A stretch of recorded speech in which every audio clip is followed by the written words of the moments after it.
wasn't up here this morning, even though it's been a magnificent day. Wasn't up here this morning. But after last week's blight fiasco, and also thank you so much for the amount of sympathy that I got in the comments. It's all right. But you remember that I left a couple of tomatoes in. Well, can we see them behind me? Jet Setter, I think, is definitely blight resistant because it seems to be okay. Let me show you. Look at these beauties. Looks all right, doesn't it? Looks all right, which is quite exciting. And on the other end, the Rosella also looking good. I mean, you see there's a black patch on the stem there. Hang on, it's not focusing. Can we get it to focus? There's a black patch on the stem there, but it's really not spreading, and we've got a couple of beautiful big trusses on there. So I am optimistic on that front. I am optimistic. God, it's a beautiful day. It's absolutely beautiful. It's proper warm, like it hasn't been for ages. Right, what are we doing today? Actually, I'll tell you what needs doing today is a bit of watering, because although we've had 6 weeks of rain, there's a couple of things that are looking particularly dry, especially in pots, because it's been really windy and no rain recently, so it's just ripped all the moisture out of the soil. So I think I'm going to turn the hose on, do a bit of watering, and then we've got to pick a load of salad. Oh, we had a tomato for lunch today, so you know the stuff that I picked in the Polytunnel last week. I'll show you what the Polytunnel is looking like. But the stuff that we picked in the Polytunnel last week, well, I had the Japanese black truffle, the really big fat one that was like in 2 lumps. Had that for lunch today with mozzarella and basil and bread and a bit of Parma ham, and oh, it was good. Properly felt like we had the first real day of summer with a lunch like that. Anyway, Polytunnel update. It's looking very dry in here for one thing. But we've got some more tomatoes to pick. There's some beauties in the corner down there. Some of these are looking unwell, but it's not blight yet. But yeah, look at these beauties. Oh yeah, some real gorgeous ones in there. So actually a lot of the tomatoes looking a bit sad in here is because it's got so hot, and that's partly, so let me backtrack slightly. So last week I was talking about the fact that I wanted the flowers in here to be pollinated, so we needed to open the door. Now I know that tomatoes should be sort of pretty much self-fertile in the sense that they don't really need bees. You can go around with tickling them, and so it's called tickling your tomatoes. You just like on top of the flowers and it should pollinate them. But we've had this Polytunnel like closed up for a while because firstly the weather's been pants. It's been really cold, so we haven't had to open the door. There hasn't been getting anything in here to pollinate. I have been doing this tickling, but we've got a couple of what would have been trusses that nothing has happened. If you have a look at these ones, yeah, that's they just haven't been pollinated, so they haven't come to anything. So partly I've got the door open for that reason at the moment, although I will continue to buzz them. Actually in the comments yesterday, quite a lot of people were like, use an electric toothbrush. I do have an electric toothbrush at home that I don't use, so I might charge it up and get it employed in the Polytunnel.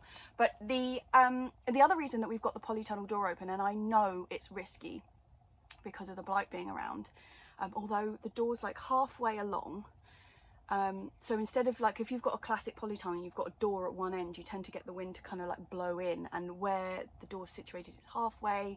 The wind doesn't tend to come in that direction, so we're sort of like sheltered from the wind, which is what's going to blow the blight in. But the problem we got in here really is the temperature. On a morning like this morning, Mum came up at like 8:30, I think she said she was up here, just to open the Polytunnel up, because otherwise the tomatoes would be incinerated. That's why they're looking a little bit sad. It's just because it's so hot in here, because this gets the morning sun. By now, which is like mid-afternoon, it's in the shade, so it's okay. But that morning bit, my goodness, they're just to be cooked tomatoes. So we are playing a bit of like walking a tightrope at the moment, balancing between overheating the tomatoes and keeping the blight out. We do have windows and we've got them open, you can see behind me, but yeah, still just blooming hot is all it is. It's just blooming hot. Anyway, there's some tomatoes to pick in here. I'm not going to pick them just yet. I'll pick them before we go home. Actually, no, scrap that. I'm going to pick them now because I'm going to water in here. and I don't want to water and then pick the tomatoes, because traditionally that's supposed to reduce the flavour because the tomatoes fill up with water. So I'm going to pick them first. Pick tomatoes, water in here, being very, very careful not to splash the leaves, and then I will probably shut the polytunnel door because then I'll be holding the heat overnight. That is my plan. So let me go get the basket.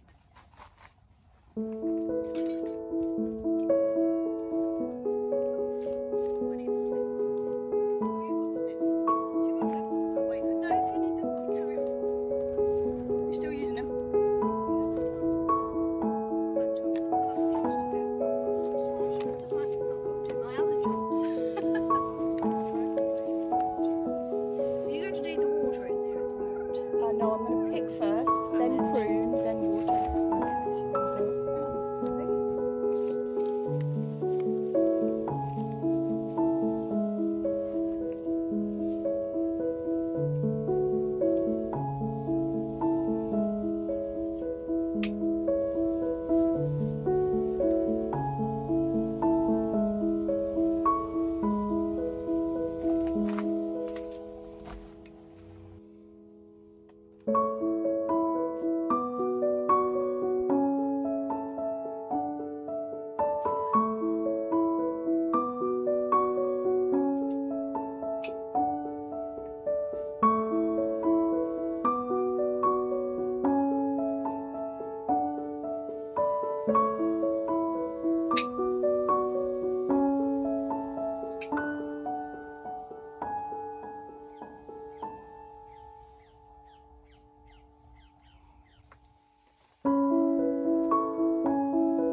Okay, next job I've got in here is I'm just going to chop back some of this foliage that's covering the tomatoes, try and give there as much kind of airflow between them as possible to try and stop it getting damp and muggy and, you know, perfect for blight, but also just because it gives the fruit a bit more of a chance to ripen. So I'm going to do that, then I'm going to water, being very careful not to splash anything, give it a feed, close the door and hope for the best.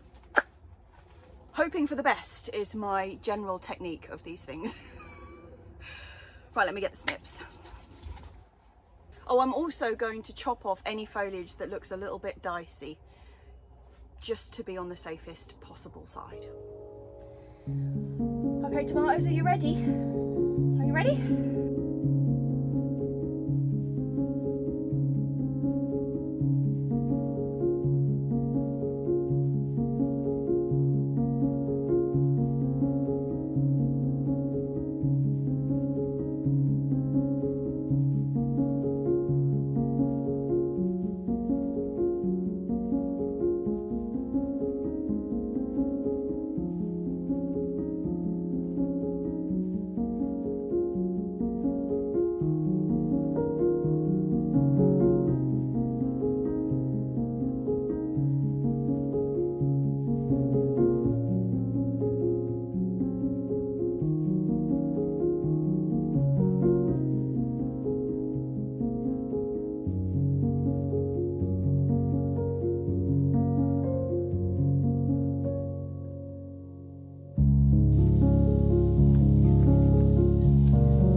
that's better. Oh, you're a bit high there. Still a bit high, but we're going to do aerial shot.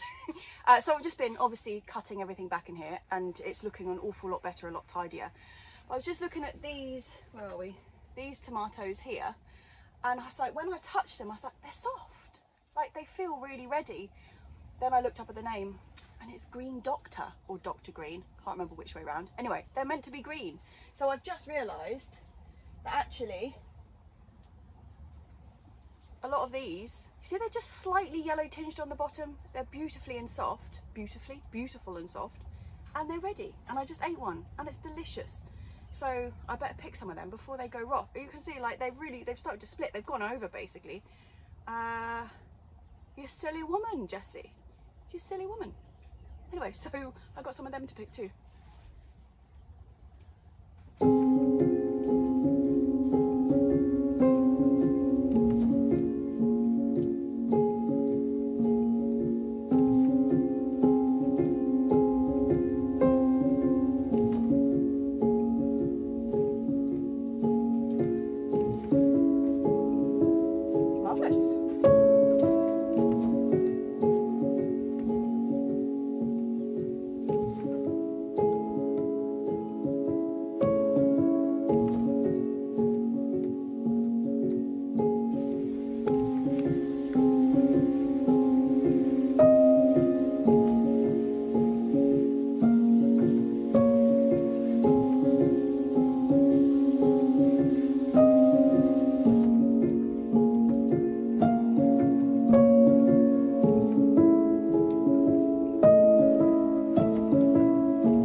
So I've just spotted the direct sown stuff that we put in the potato bed just last week. So what was it, about 4 days ago we sowed that? It is up already, and up, but up like through that huge amount of like horse manure mulch stuff that I stuck on top of them. Have a look.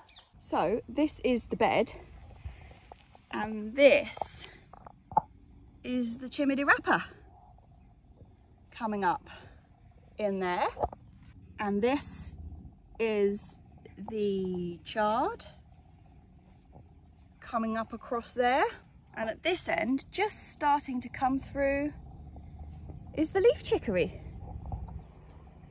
That is very pleasing. It's up already. Amazing. Poor peas aren't looking much better though. Yeah, not only did they have a hard time coming out of their bit of gutter, but they're now being eaten as well. So tough times for them.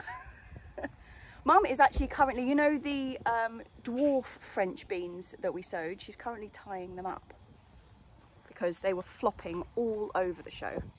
So she's just been sticking like one cane, because I planted them in pairs, been sticking one cane in and then tying them up because they were flopping, and they're covered, they're just about to be covered in flowers anyway, so and otherwise the beans will just be all over the soil.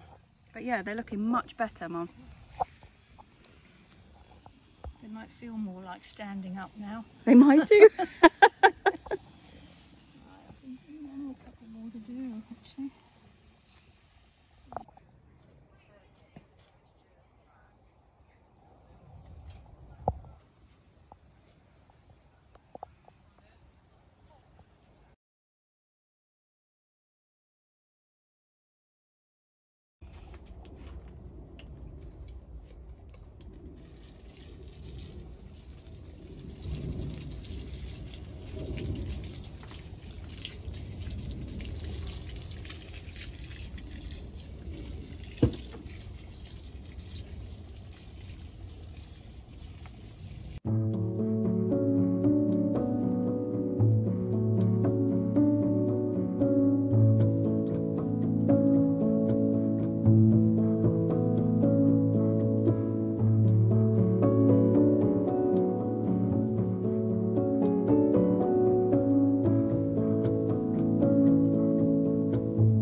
whole basket of goodies. What have we got? Loads and loads of lettuce, lots of different types of lettuce, courgettes, of course.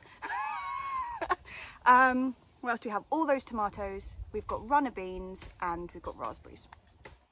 Can't complain. Cannot complain. I think that's time for us to head off.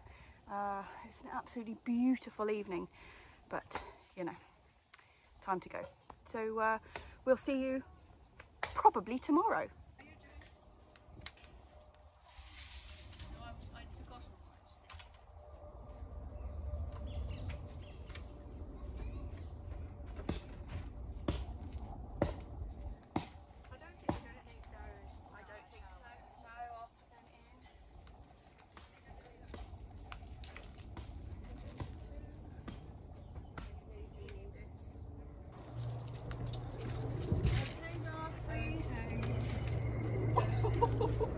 That's a heavy basket.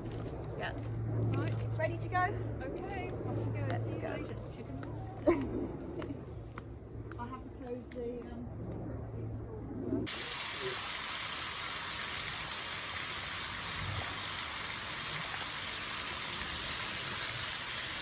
We don't know what those ones are. They're just purple grains, aren't they? Dark purple. Good morning. It is a beautiful morning. It's the kind of morning that you want every summer morning to be like. The air's really crisp, but it's hot, and it's only about 9 o'clock in the morning, but you can feel like the temperature's really, really rising. Anyway, it's gorgeous. I've got the cricket going on, sorry about that, but I came up here yesterday to record doing a bit of the Q&A. In fact, let me just go back in time.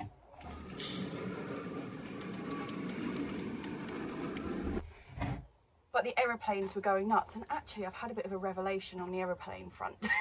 So it always used to be that the direction that the aeroplanes were coming in, and whether they were coming directly over the allotment and the house actually, but the allotment is more of a problem, was to do with wind speed, to do with the height of the clouds, to do with all of that kind of stuff, like what path they were going to take into Heathrow.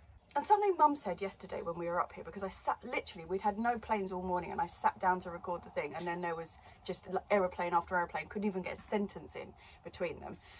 And she was like, oh, I'm sure there's like a schedule. So I looked up on the Heathrow website. There is a schedule. There is a schedule. It goes weekly, and they're coming in this way or going out the other way. So you only ever have them in the morning or the afternoon. And you can look up when it is. How have I been doing this vlog for 3 years, fighting with the aeroplanes, and I've only just found that out? Anyway, we should have less trouble with aeroplanes from this point forth, because I will be able to plan it a bit better. Anyway, so that was a bit of a revelation. But back to the reason that we're up here this morning. Firstly, because it's gorgeous, because I'm going to do some of those Q&A questions that I was supposed to do last week, but we had, you know, blight drama. And so I have a huge load of questions. There's like 11 pages of them when I printed them out, so there is no way I'm going to get through all of those. What I'm going to do is go through a load of them today, and then I'm going to hold on to the rest of them. I'm not going to get rid, and then over the next like month or so, for the end chat, you know, when we're having a drink, I might just dip into them and answer a couple more. That's the plan. The other thing is that I had a whole load of questions of a similar nature from Joe and Lisa on Patreon, but also a whole load of other ones in the general comments on the last 2 videos about the history of the plot, and about Mum and I's history of the plot, and how long we've had it and all that kind of stuff. And I've decided I have got loads and loads of really old photographs and stuff for it, and what I'm going to do is, instead of spending like 5 minutes doing a half-assed version of it on here, I'm going to like block off a bit in one of the vlogs and do like a history of plot 37 section. So that will be answered, but I'm not going to do it in this. I'm going to do like a dedicated segment. God, that sounded professional, didn't it? Dedicated segment. Yeah, anyway, so they are going to be answered, but just not in this Q&A. Right, have I done all of my caveats yet? So one sort of branch of topic that came up quite a few times was related to the raised beds that we've got on the plot and the paths that we have between them. And it was Vanessa and plot 11B and John Graham, and I think there was about 6 questions related to this.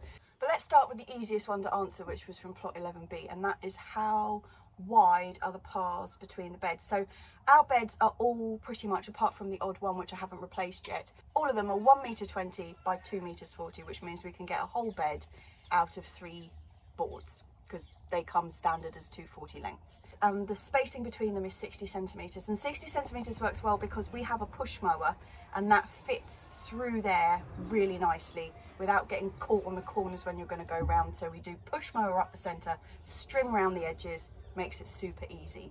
It also is wide enough for when you are kneeling between the beds. So the size of the bed, the 1m20 width, is handy because if you're on either side of the bed, if you lean over, you can reach the centre of the bed without too much trouble. Any wider than that, you're having to kind of lean all the way over on the bed, and then you're going to have supports in the bed so you're not crushing the soil and all that kind of stuff. So 1m20, good reach in from either side. But it means that you're going to have to kneel or crouch on either side of the bed, and if the beds are too close together, you can't get your feet in there and it's really annoying. So 60 centimetres works well because you can kneel, you can have your feet out behind you and you're not being crushed, so it's just a really good, comfortable width. In the same question, got my sheet. In the same question, she asks, is it easy to move a grass path that's already in place so you can place a bed where the current path is to create your own path? You know what she's trying to say. So when I put the beds down, I don't tend to take the grass out from underneath them. The thickness of the bed tends to mulch that out, so you just plonk it on top of the grass. If it's a flat site and it's just grass, you've trimmed it all down, as long as there's nothing like blackberries underneath, it's like a real perennial weed which will just push up through. If it's just grass, you can cardboard it, you can put you know, horticultural membrane down or whatever underneath your bed, stick your bed on top, and the grass isn't going to bother you. But yes, you can move grass paths, and I do tend to shuffle grass around quite a lot on the plot if I'm moving them out from one way, and I do like the Time Team technique. I don't know if you ever watched Time Team. I used to love Time Team. Actually, it's back. Time Team is back at the moment, which is good. Funded by Patreon. Good old Patreon. Come on, focus, Jessie. Yeah, so when you're going to be moving the path, if you just get your spade and you go in a long line along one edge, and then as you're going, you go sideways underneath it, you can lift the turf off and move it to where you want it to be. So be that taking a path out, moving the path between another bed, you can do it. Stamp it down really, really good and give it a huge water. I mean, it might fray a bit of the edges, you know, and things go brown, but grass is so adaptable, it really does just take fine after a while. I'm constantly shuffling bits of turf around on the plot, and it works a treat. And related to sort of a similar thing with the raised beds, Vanessa is asking, how often and what time of year do you mulch your beds? Do you always use manure, or only on particular beds on what's growing? And how do you feed the allotment, etc.? And I had another question, and I can't remember who asked it. It was on one of them, and we've gone through these sheets, I can't seem to find it. But what it was about was, because obviously a raised bed is a limited amount of space, and if I'm mulching repeatedly, so to answer Vanessa's question, we mulch at least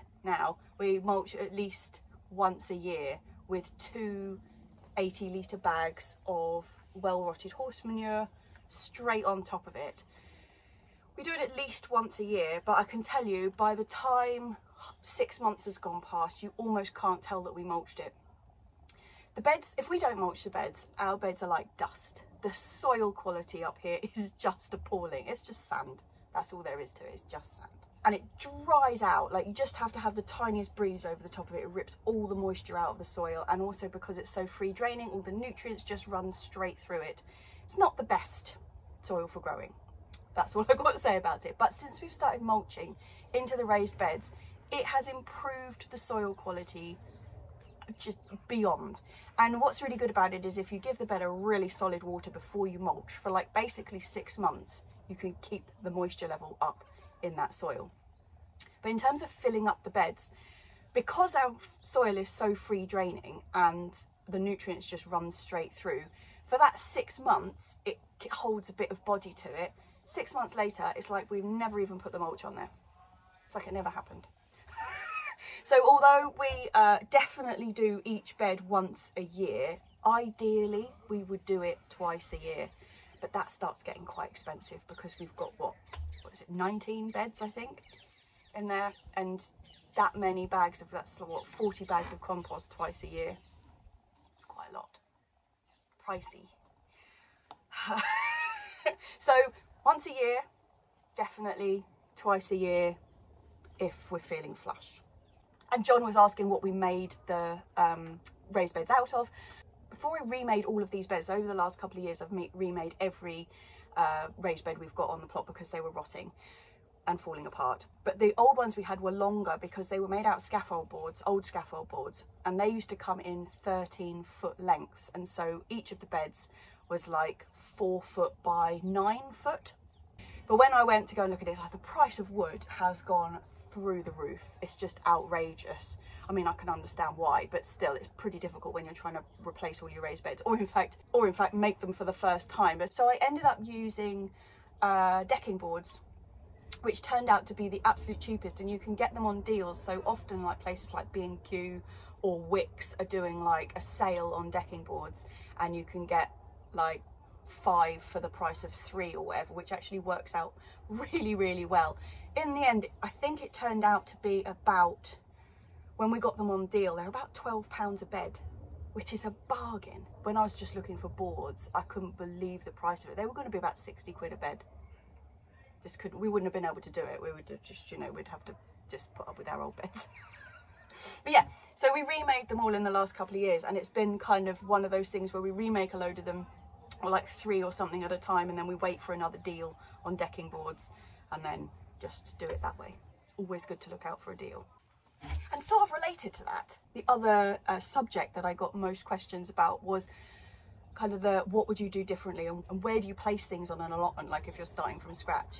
Samantha asked about where you put things, like when you've just got a blank space, how do you decide where you put your greenhouse, your polytunnel, your shed, your compost bins, that kind of thing. And Katie asked, if I was starting again, what would I do differently? So those two things are interrelated. So our plot is the end plot on the row. Oh, sorry. Somebody just bowled someone out. Our plot's the end one on the row, and our whole allotment site is surrounded by trees because we are sandwiched between a bit of parkland, we've got playing fields, hence the cricket, and we've also got a cemetery, and there's big trees all the way around. So if you're on the edge plot, you've got a lot of tree roots right underneath the soil, and that is this edge of the allotment. Now if this plot was just right bang in the middle, like in the middle of the site with no tree roots in it, I probably would have it in quite a different configuration to how it is. Now I'm a shuffler of things. I like to move stuff around. I put them in one place and then I want to change it, so I'm not afraid to change things. As Mum will attest to. She drives her mad. But I like moving stuff around. I'm a furniture rearranger as well. I'm one of those people. I just like to change it around a bit. But so on the allotment, on one edge, you will notice that we have got the compost bins, the pond, the netting shed, the polytunnel, the chicken house, and the shed, all on this edge of the plot. And that's mainly because the soil on this side is just ridden with tree roots, and you can't grow anything. You can't grow anything in this like third of the allotment. And so this is where we've got all of our main structures. Over the last, 4 years, I've moved the shed from one end of the plot to the other. I've moved the compost bins. I have rearranged the chicken house and the chicken run. I've built the polytunnel. I brought the netting shed in. We remade the pond. We've moved the fruit cage. We put the arches up. We took the arches down. We moved the arches to the other side. I mean, it's a constant shuffle. But one of the things to not do is get too hung up on the original plan, because everything's changeable. Okay, it's a real pain to move a greenhouse, I'll give you that, but it's not impossible. And also pond, irritating to move, but not impossible. And the shed, we've shunted around. The polytunnel, if we really wanted to move it, we could. I've moved the fruit cage. I've changed the shape of the fruit cage, but made it out of the same materials. Find a setup that you really like. I mean, if this plot was in the middle of the bed, in the middle of the site, like I say, I would probably have it much more symmetrical. Like a bit of symmetry. I would have probably the shed halfway up on one side and then have the whole allotment kind of coming out from that point in front of you, like a sort of a palatial garden. But that's not the situation we're in. When you are placing, on a more practical note, when you're placing polytunnels and greenhouses, it's the sun you've got to watch out. Don't stick them in the shade, obviously, because they're pretty useless in the shade. You really want them to get some heat, particularly early in the year. So it's in the middle of the summer. Yes, you've got things growing in there, obviously, because you've got tomatoes and melons and aubergines and all that kind of stuff. But it's really early in the year when it's cold outside and you get your plants all started in there early on. You want to make sure it gets some good morning sunshine, because it needs to heat up for those plants. And so it's quite interesting because our greenhouse and our polytunnel are two opposite sides of the plot, basically. The greenhouse gets afternoon sun. It gets a tiny bit in the morning, but it mainly gets afternoon sun. It gets very, very hot and dry. Whereas the polytunnel's in a bit of a better space for that, because it gets a really big burst of morning sun. So the plants get a really good heat up after the night, and then it goes over, goes behind the trees mid-afternoon. So the heat of the sun is kind of off it. And then just at the very, very end of the day, it gets a burst of sun coming through the trees that way, which just gives it a little bit more heat. Sorry, I just jogged you. It gives it a little bit more heat just before we go into the night time. This has got a relatively constant temperature in there. We can kind of keep it quite under control, whereas the greenhouse is in the shade in the morning, and then it's bright, bright sunshine in the hottest part of the day, and then it's shaded at night. So it just has like really, really huge temperature swings. But there's a reason we've got the greenhouse over there. I didn't put it over there, but it was originally on this side of the plot, and this is right next to the cricket ground, as you can hear, and greenhouses and cricket balls are not a match made in heaven. So that's why it's on that side. But more specifically about what I would do differently on the things that I do have here, I can tell you something I really regret about the polytunnel that I made was we had one of those old throwaway, I say throwaway, the wind threw it away for us, you know, the green flimsy polytunnels. It was 3 meters by 2 meters, the bog standard one that you can get. And when that was screwed up and thrown over the fence by a storm, and I was like, right, I'm going to make my own. I've got a bit of wood. I'll make my own this time. Without thinking, I made it on exactly the same footprint as the polytunnel we had before, which was 3 meters by 2 meters. Actually, I could have gone huge. I mean, all along that side, all we've got there is a flower bed. At the time, we didn't have even have the netting shed there. I mean, I could have made it 6 meters long, and I didn't.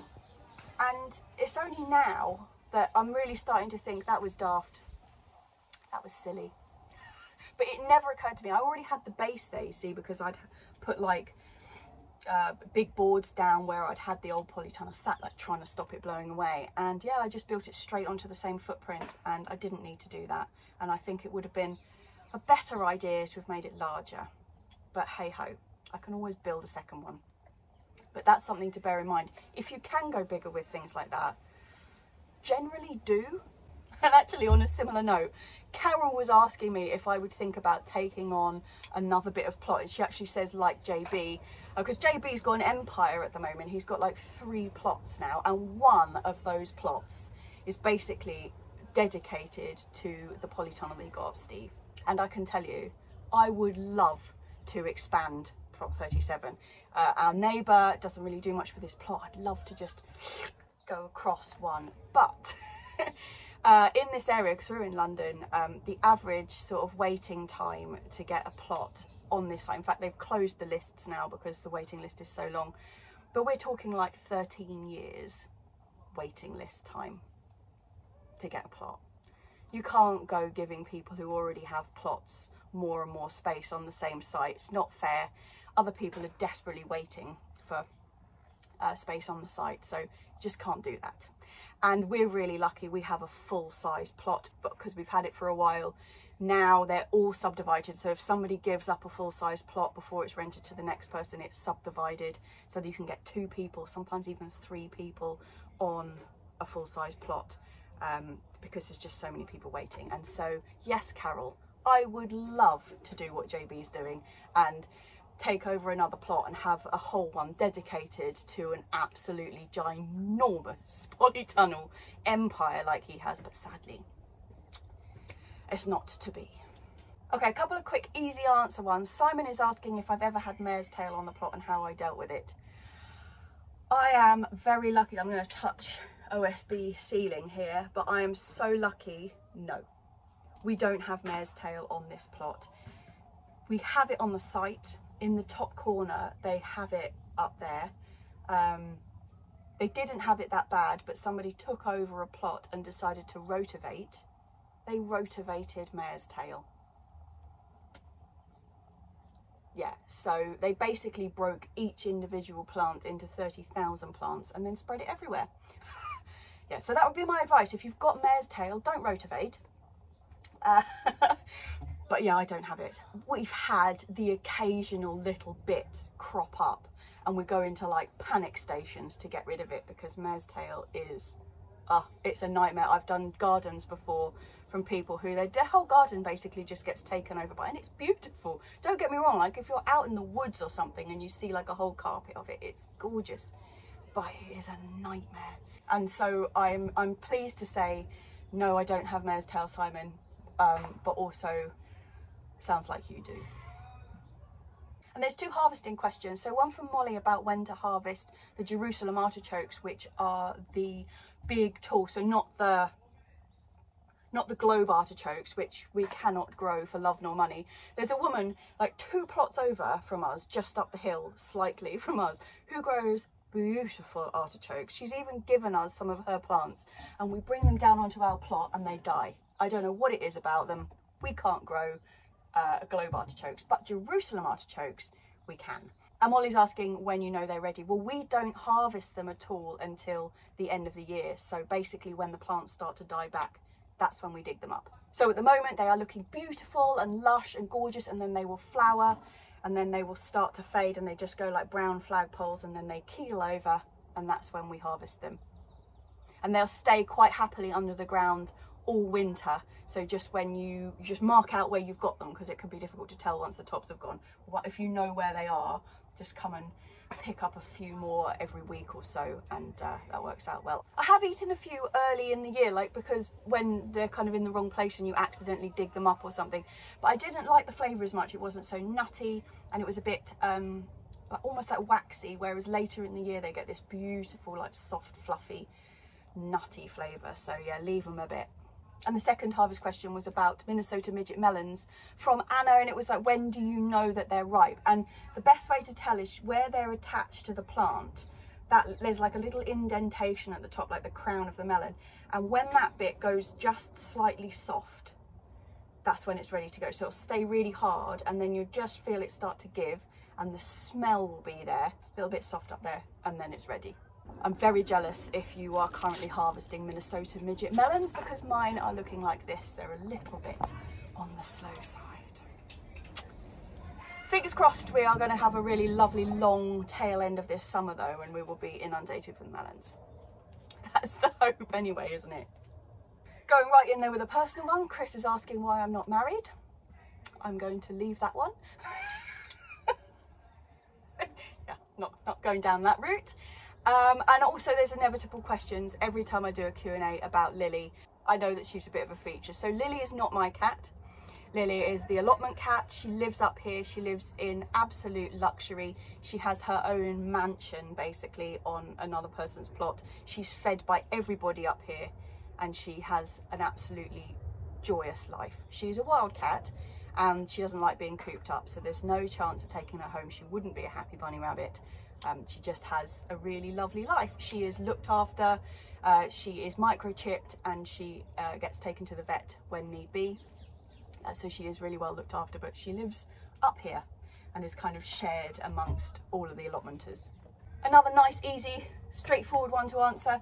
How big is the plot and how much does it cost? So our plot is just over 265 square meters. I will work out what that is in feet and stick it on here. It's this big. and it's confusingly priced, and it's just gone up because it's charged in segments, but we're just trying to work it out, and we think it's about 120, possibly 170 pounds for the year. And on the subject of money, Miles is asking how much, like, how does the cost stack up, and is it a saving, you know, on if you were having to buy it from the supermarket? And probably no, I would say, but it's different. Like I was talking about the compost, we have to buy in the compost. There's no way we would be able to make enough compost. Firstly, we don't have any horses. We use the horse manure, but even just like compost in the compost bins, there's no way we could make enough compost to cover each bed in, what's that, 160 litres of compost twice a year. It would just be, it's just not an option really. Even combining the leaf mould and the actual household compost, well, it's just not possible. So that is an expense. And then obviously you've got the rent of the plot. I'm constantly buying bits and pieces because I can't help myself. But I'd say other than the compost is the major spend each year, because it's not just that, it's potting compost.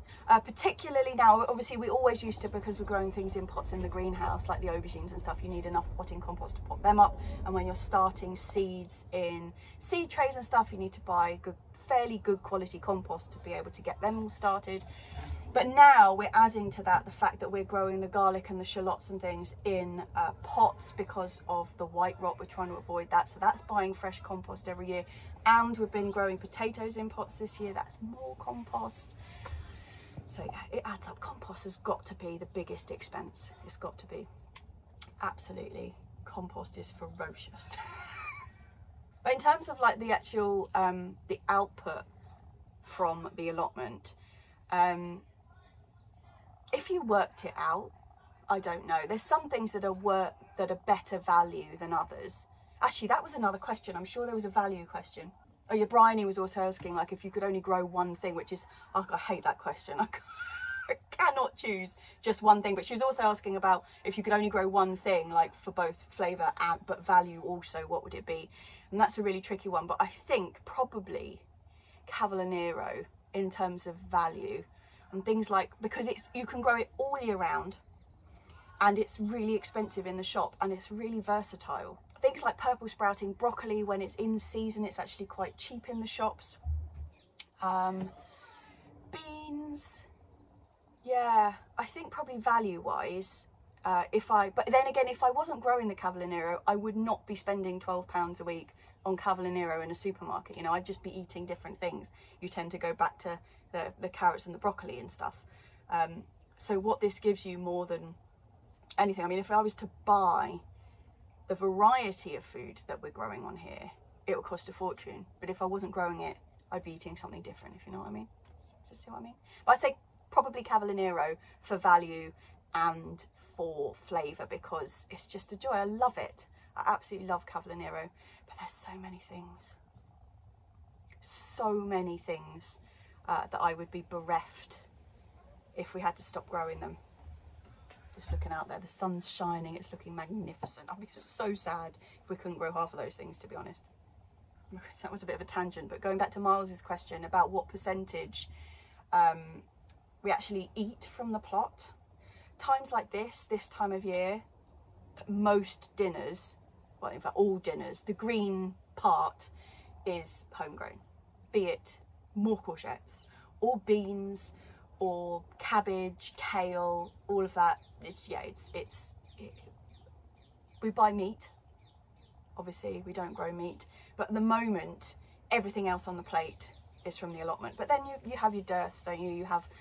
And then also, not only do you have your patches where there actually isn't very much, if you've got your timings not particularly fantastic, but even if you have got your timings fantastic and all you've got to eat over winter a 30,000 pak choy, you know, a couple of thousand pak choy in, you never want to see another pak choy again. And so yeah, you're down the supermarket buying something out of season that you don't have. Yeah, I have been known to buy things. I mean, we should get much better at the freezing so we can use it later in the year, but you know, that's a work in progress.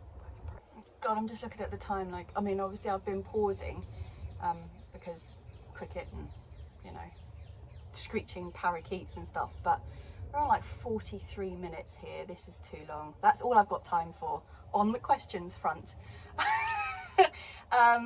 But we'll dick back into we'll dick back into them. We're not going to dick back into them. we will dip back into the ones that I haven't answered over the next couple of weeks. So the end, you know, we'll just do a couple of questions as we go. But yes, it is a magnificent morning. I'm going to go and do a bit of pottering, bit of deadheading, bit of all of that kind of stuff, and then I'll see you at home for a beer later on. Oh, that was a lot of talking. And we have completely run out of time. So me obsessing about my chard is going to have to be in next week's video. But what I wanted to say is that in the, oh god, it's very sunny. In the vlog last week when I was talking about the blight, I had a lot of people comment that all of those tomatoes would ripen up just fine at home. And normally, I totally agree with you. Like if you're picking green tomatoes at the end of the season and the reason that they're not going to ripen is because there's just not enough sun left, or the tomato plants are just kind of fading because it's too cold or whatever, totally agree with you. And that's what I would normally do, except the problem when you've got blighty tomatoes is that if it's got into the tomato, you try and ripen them at home and they just end up like this. So this one was one of those perfect, beautiful, big, fat green tomatoes. And unfortunately, it's tried to start, you see it's just going slightly pink, but it's rotted out. And of all of those tomatoes, there's about 2 that don't look like this. Yeah, 46 beautiful big tomatoes down the drain. Anyway, yeah, great. But next week, I promise, less talking, more doing. If the rain holds and this weather kind of sticks around for a little bit, I'm going to be putting an archway over the gate so that we stop kind of doing the weird like creeping around the edge thing and actually use the gate, which would be good, wouldn't it? Anyway, as always, cheers to everybody. Cheers to the Monday Clubbers. You're all marvellous. Cheers to everybody else who watches the rest of the week. Appreciate it so much. Cheers, chaps. I think I might have a barbecue tonight.